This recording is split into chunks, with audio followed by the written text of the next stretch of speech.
এমন এক একানিষ্ঠ ভক্ত ছিলেন, এখানে জগৎজীবকে শিক্ষা দেওয়ার জন্য ভগবান বললেন যে আমাকে পেতে গেলে অন্তরে চাই বিশ্বাস। শুধু তিলকমালা করলাম, হাতে নামের মালা নিলাম, আচরণ করলাম, আচরণ করলে হবে না। কিন্তু তোমার মধ্যে যদি ক্রোধ থাকে, তোমার মধ্যে যদি রাগ থাকে, লোভ থাকে, তাহলে তুমি ভগবান পাবে না। তাই ভগবানকে পেতে গেলে যেটা সব থেকে দরকার সেটা হচ্ছে ভক্তি আর বিশ্বাস। ভক্তি থাকতে হবে প্রত্যেকের অন্তরে। ভক্তি না থাকলে ভগবানকে কোনোদিন তুমি কাছে পাবে না। মায়েরা, একের পিছনে একটা শূন্য দিলে তাকে আমরা কি বলি? 10। তার পিছনে আর একটা শূন্য দিলে 100, আর একটা শূন্য দিলে 1000, আর একটা শূন্য দিলে 10,000, তাই তো? তাহলে দেখুন, একটা আছে বলে শূন্যের এত মান। যদি আমরা একটাকে কেটে বাদ দিই তাহলে কি হবে? শুধু শূন্য পড়ে থাকবে, শূন্যর কিন্তু আর কোনো মান থাকবে না। তাহলে এক আছে বলে তার জন্য শূন্যের এত ডিমান্ড। এক না থাকলে শূন্যকে কেউ ভালোবাসতো না, কেউ ডাকতো না।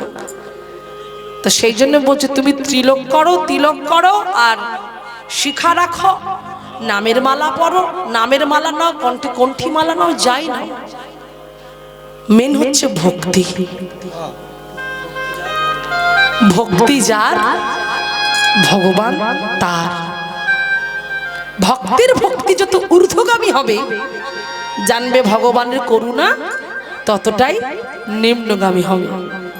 ভক্তের ভক্তির উপরে সব নির্ভর করে। ভক্তি না থাকলে কোনোদিন তুমি ভগবানকে লাভ করতে পারবে না। তাই সব থেকে বড় কথা হলো বিশ্বাস।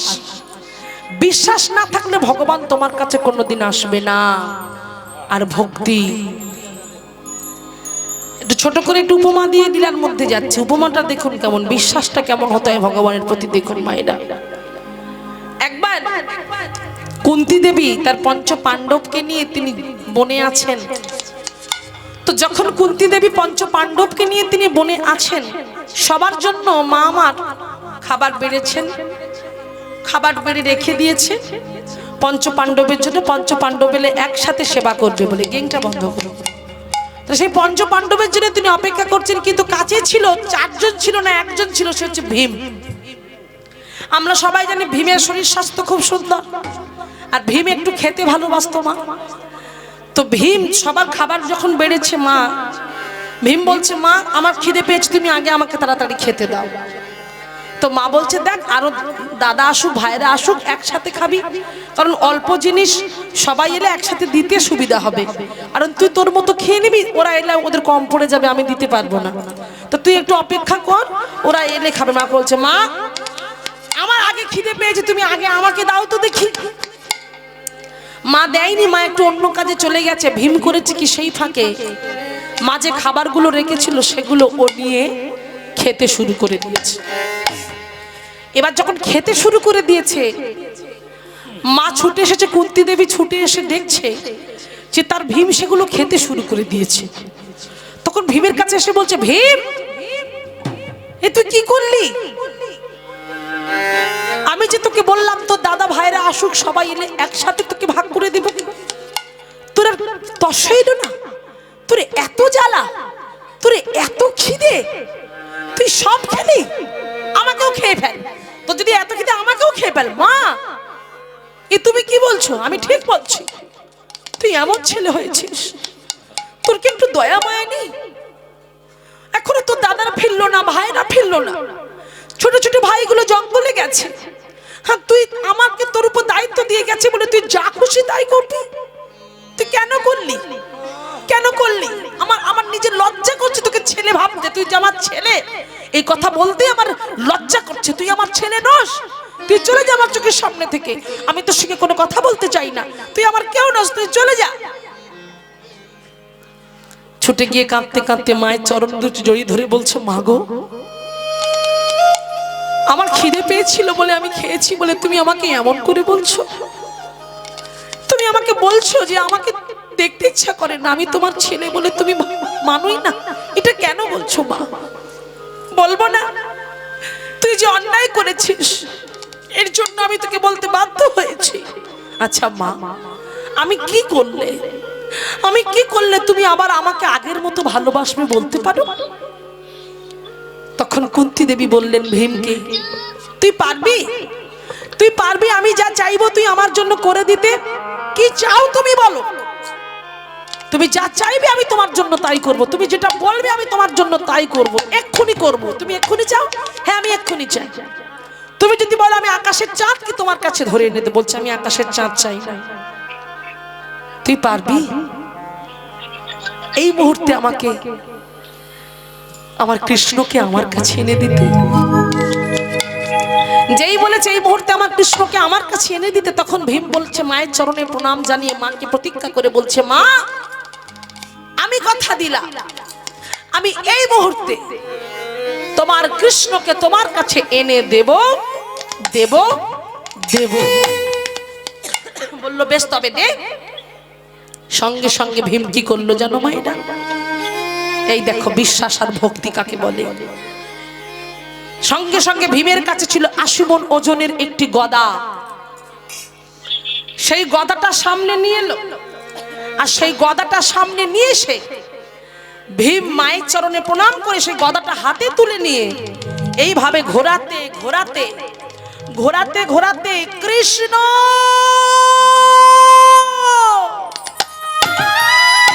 কৃষ্ণ নামটা স্মরণ করতে করতে যেই ওই কৃষ্ণ কৃষ্ণ বলে ডাকছে আর কৃষ্ণ বলে ওই গদাটাকে ঘোরাতে ঘোরাতে ওপরের দিকে তুলে দিয়ে দাঁড়িয়ে আছে। কারণ সে জানে ওই গদা যদি তার মাথাতে পড়ে সে কিন্তু আর বাঁচবে না, সে মরে যাবে। তাই কৃষ্ণ বলে গদাটা ওপর দিকে তুলে দিয়ে দাঁড়িয়ে আছে। কৃষ্ণ বলছে, কৃষ্ণ কৃষ্ণ কৃষ্ণ তুমি কোথায়? কৃষ্ণ তুমি কোথায়? যেই কৃষ্ণ কৃষ্ণ বলে ডেকেছে ওদিকে দ্বারকায় আমার ভগবানের পালঙ্কটা টলে উঠল। ভগবান সেবায় ছিলেন। রুক্মিণী সত্যভামা ভগবানের চরণ সেবা করছিল। ভগবানের 16,108টা স্ত্রী তারা ভগবানকে সেবা করছিলেন। তাদের সেবার থেকে ভক্তের ডাক ভগবানের অন্তরে গিয়ে এমন ভাবে বিঁধল, ভগবান থাকতে পারলো না, কাটার মতো গিয়ে তার অঙ্গে বিঁধেছে। ভগবান ছটফট করছে। সমস্ত দেবীরা বলছে, এ কি স্বামী তুমি এমন করছো কেন? তুমি ছটফট করছো কেন? এত উতলা কেন? বলছে, শোনো আমাকে ছেড়ে দাও, আমাকে যেতে হবে। আমার ভক্ত যে আমাকে ডাকছে, ভক্তের জন্য যে আমি সব করতে পারি, আমি যে ভক্তাধীন, ভক্তকে রক্ষা করাই যে আমার কর্তব্য। তাই ভগবান আর থাকতে পারলেন না। সেই সোনার পালঙ্ক পরিত্যাগ করে দ্বারকা পরিত্যাগ করে ছুটে এসে সবে মাত্র কৃষ্ণ বলেছে আর ওই গদাটা তার মস্তকে পড়তে আর একটু বাকি আছে, পড়তে যাবে এমন সময় ভগবান এসে সেই গদা ধরে নিয়েছে। নিতাই গৌর প্রেমানন্দ একবার হরি বল। ভীম, এ তুমি কি করছিলে ভীম? কেন সর্বনাশের খেলায় তুমি মেতেছ? কি চাও তুমি? কৃষ্ণ তুমি এসেছো। কৃষ্ণ আমি জানতাম তুমি আসবে। আমার বিশ্বাস ছিল তুমি আসবে,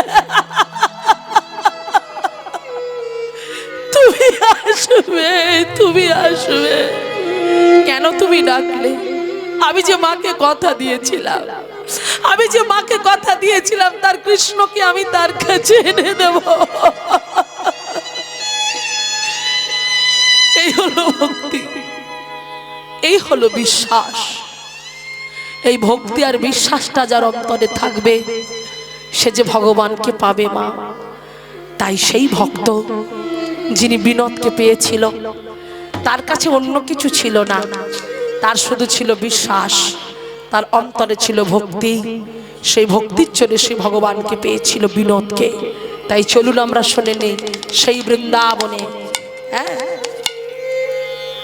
কারতীয় নদী, কারতীয় নদী যমুনা নদীর শাখা একটা, সেই নদীর নাম হচ্ছে কারতীয়।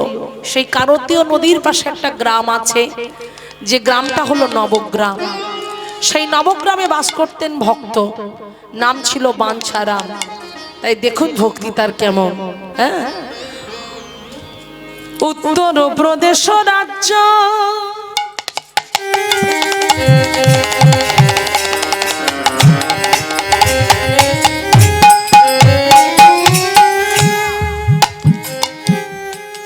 অগতরা সেজে না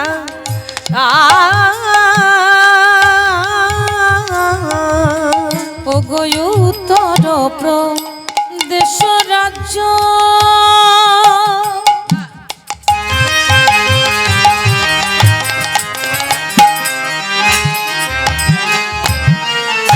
অগতরাস জেলা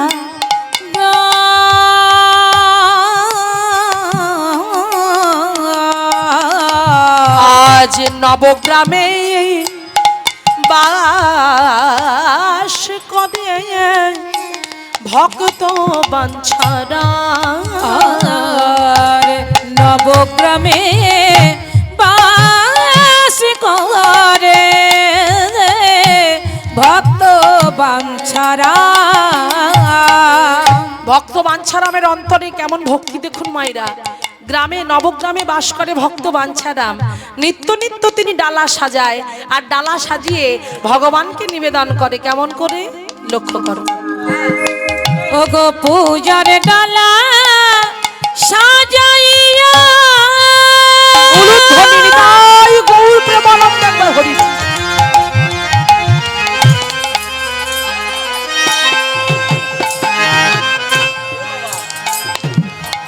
হরে কৃষ্ণ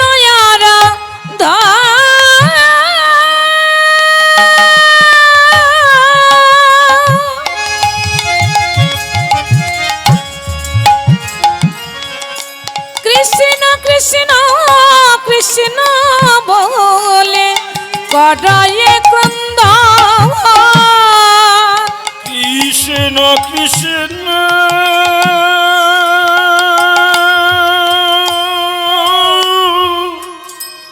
কৃষ্ণ বলি তারা করে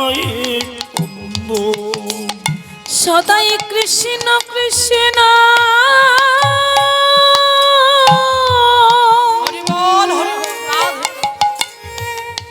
কৃষ্ণ বলে তারা সদাই কৃষ্ণ কৃষ্ণ কৃষ্ণ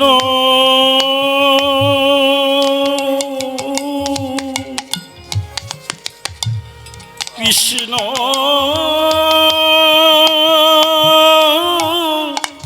বলে ওই না ভাসে দুটি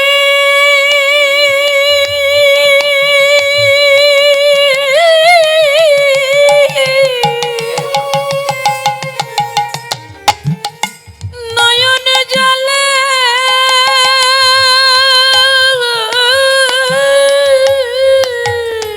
তারা কৃষ্ণ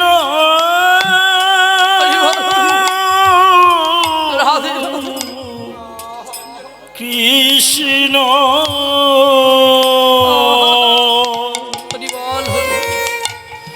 কৃষ্ণ বলে তারা ভাসে দুটি নয়ন জলে তারা কৃষ্ণ কৃষ্ণ কৃষ্ণ বলে ভাসে দুটি নয়ন জলে তারা কৃষ্ণ কৃষ্ণ কৃষ্ণ বলে ভাসে দুটি নয়ন জলে তারা কৃষ্ণ কৃষ্ণ কৃষ্ণ বলে নয়ন জলে তারা কৃষ্ণ কৃষ্ণ কৃষ্ণ বলে ভাসে দুটি নয়ন জলে কৃষ্ণ কৃষ্ণ কৃষ্ণ বলে দুটি নয়ন জলে কৃষ্ণ কৃষ্ণ কৃষ্ণ বলে ভাসে দুটি নয়ন জলে তারা কৃষ্ণ কৃষ্ণ কৃষ্ণ কৃষ্ণ বলে কৃষ্ণ কৃষ্ণ কৃষ্ণ বলে গড়ায়ে ক্রন্দন কৃষ্ণ কৃষ্ণ কৃষ্ণ বলি করয়ে ক্রন্দন কৃষ্ণ কৃষ্ণ কৃষ্ণ বলে নয়ন জলে ভাসে আর ভগবানের চরণে চন্দন তুলসী দেয়, ভগবানকে সেবা দেয়। মায়েরা মন দিয়ে শোনো, প্রতিদিন ভিক্ষা করে কে না বাঞ্ছারাম।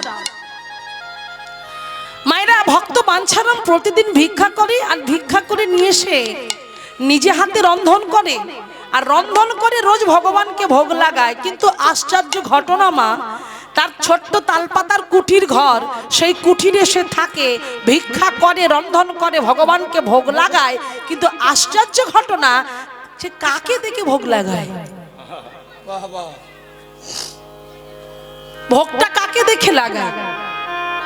তার ঘরে কোনো চিত্রপট, মানে ফটো, আমরা যাকে ফটো বলি আমাদের ভাষায় চিত্রপট, তার বাড়িতে কোনো চিত্রপটও ছিল না, হ্যাঁ, কোনো মূর্তিও মানে কোনো শিলা ছিল না, আর কোনো বিগ্রহ ছিল না। তাহলে যার ঘরে বিগ্রহ নাই, শিলা নাই, চিত্রপট নাই, সে কাকে দেখে সেবা দেয়?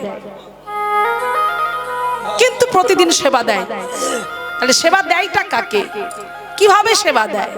কেমন করে সেবা দেয়? হ্যাঁ, ওই যে বললাম, অন্তরে ভক্তি, অন্তরে বিশ্বাস। কারণ ভক্তিটা হতে হবে কেমন জানো?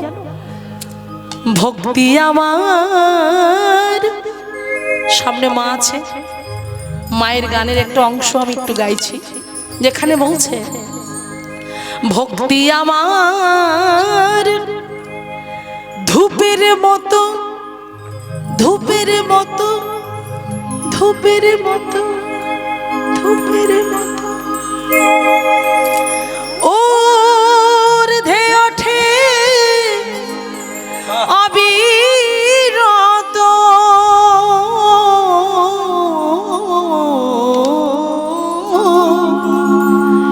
শিবলোকে দেবে দেউলে মা, শিবলোকে দেবে দেউলে মার চরণ পরশিতে, পরশিতে, পরশিতে মা গো, শ্যামা নামে লাগেল, লাগেল আগুন আমার দেহ ধূপ কাঠিতে। আমি যতই জানি, যতই জানি, সুবাস তত ছড়িয়ে পড়ে চারিভিতে মা গো, শ্যামা নামে লাগে লগন আমার দেহ ধূপ কাঠিতে।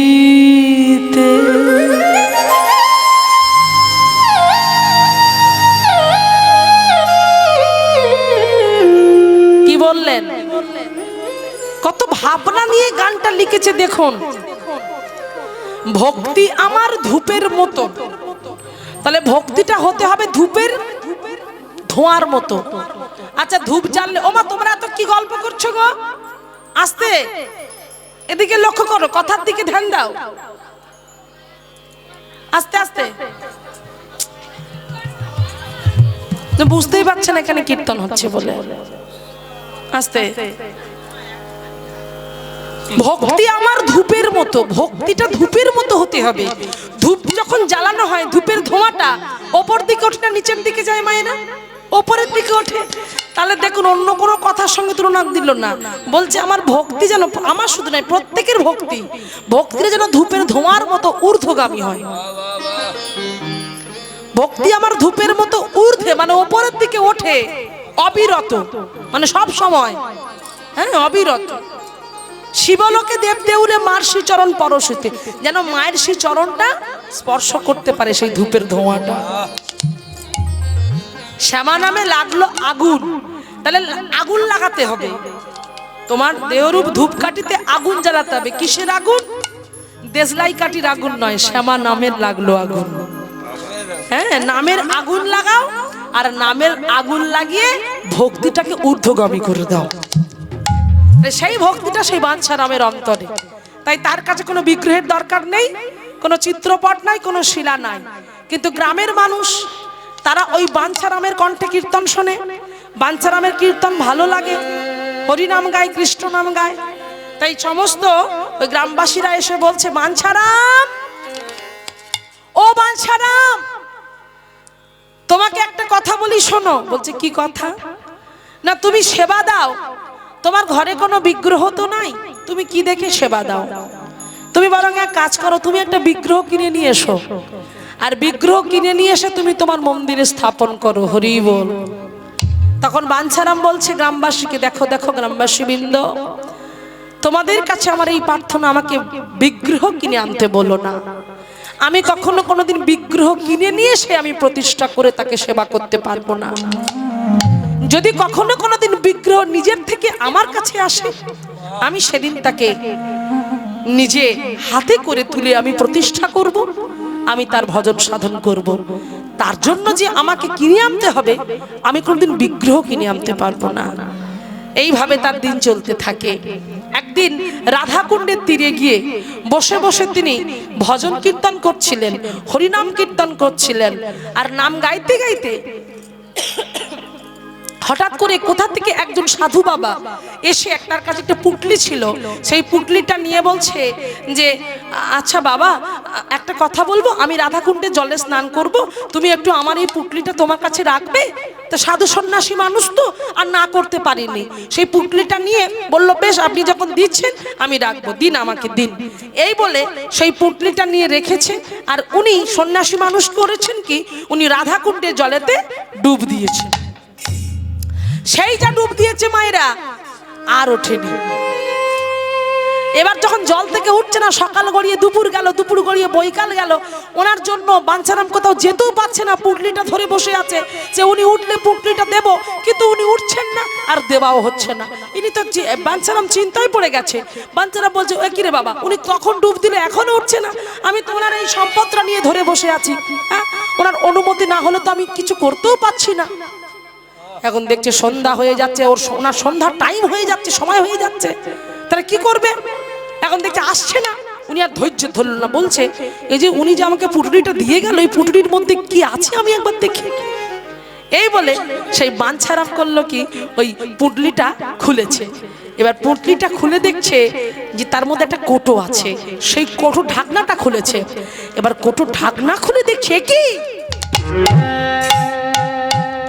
ওমা কোটো ঢাকনাটা খুলে দেখছে, তার মধ্যে যা দেখলো সেটা দেখে নিজেকে স্থির রাখতে পারলো না। প্রভু,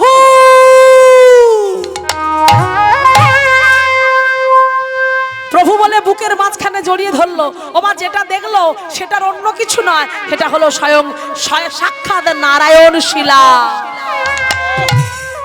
সেই নারায়ণ শিলাটাকে বুকের মাঝখানে জড়িয়ে ধরে নয়নের জল ফেলতে ফেলতে বলছে, প্রভু তবে কি তোমার ইঙ্গিত ছিল, এ কি তোমার ইশারা ছিল? তুমি নিজে এসে আমাকে দিয়ে গেলে, আমি তোমাকে চিনতে পারলাম না, আমি তোমাকে জানতে পারলাম না। হ্যাঁ গো মাইরা, এই হলো ভক্তি। দেখুন এমন ভক্তি, সেই ভক্তির জন্য ভগবান তার কাছে নিজে পৌঁছে যাচ্ছে। অবাক মাধবেন্দ্রপুরী যখন তিনি মনে মনে আশা করেছিল যে আমি একটু ক্ষীর খাবো, হ্যাঁ মনে মনে আশা করেছিল, সেই মাধবেন্দ্রপুরীর জন্য স্বয়ং গোপীনাথ, রেমুনার গোপীনাথ স্বয়ং নিজে ক্ষীর চুরি করে রেখেছিল।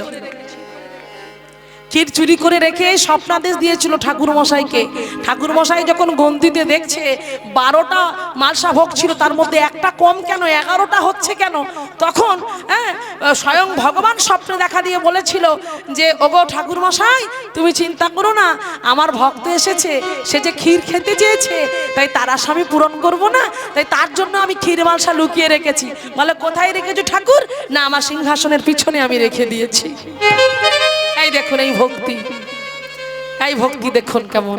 সেই ঠাকুর মশাই ও গভীর রাত্রে সবাই ঘুমিয়ে পড়েছে, সেই রাত্রেবেলা নদীর তীরে গিয়ে ডাকছে, কে আছো মাধবেন্দ্রপুরী? 4 লাগি গোপীনাথ ক্ষীর চুরি করি।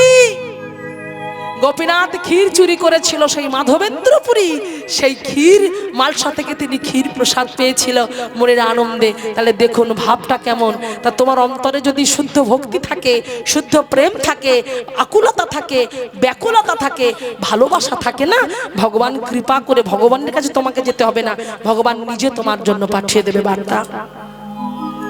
তাই আজকে সেই বাঞ্ছারামের অন্তরে এমন ভক্তি ছিল যে সাক্ষাৎ শালগ্রাম শিলা হয়ে ভগবান নিজে তার কাছে পৌঁছে গেল। সেই শালগ্রামটাকে নিয়ে গিয়ে মনের আনন্দে সেই তাল পাতার কুঠিরে গিয়ে নিজে স্থাপন করলেন, আর করে চন্দন তুলসী দিয়ে নয়ন জলে বক্ষ ভাসিয়ে তিনি সেই শালগ্রাম শিলার সেবা পূজা করছে। কেমন করে আমা স্বয়ং ভগবানের স্মরণ মনন করছে, ভগবানকে ডাকছে, ভগবানের নামগুলো কীর্তন করছেন। নারায়ণ পরাবেদা, নারায়ণ পরাখরা, নারায়ণ পরামুক্তি, নারায়ণ পরাগতি। স্বয়ং নারায়ণের নামগুলো কীর্তন করতে করতে চন্দন তুলসী দিয়ে যখন নারায়ণের চরণে দিচ্ছে, তার আরতি কীর্তন করছে, তার সেবা পূজা করছে, সবাই আসছে ছুটে, সবাই ছুটে আসছে। হরে মুরারি মধু কৈট ভাবে, গোপাল গোবিন্দ মুকুন্দ সরে। উলুধ্বনি হরি বল। হরে মুরারি মধু কৈট ভাবে, গোপাল গোবিন্দ মুকুন্দ সরে। হরে মুরারে মধু কৈট ভারে, গোপাল গোবিন্দ মুকুন্দ সরে। হরে মুরারি মধু কৈট ভারে, গোপাল গোবিন্দ মুকুন্দ সরে। যজ্ঞেশ নারায়ণ কৃষ্ণ বিষ্ণু, নিরাশয় জগদীশ্বর কেশর। যজ্ঞেশ নারায়ণ কৃষ্ণ বিষ্ণু, নিরাশয় জগদীশ।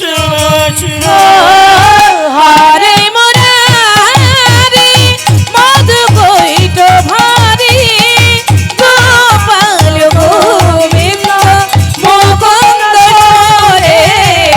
হরে মুরারি মধু কৈট ভারে, গোপাল গোবিন্দ মুকুন্দ সরে।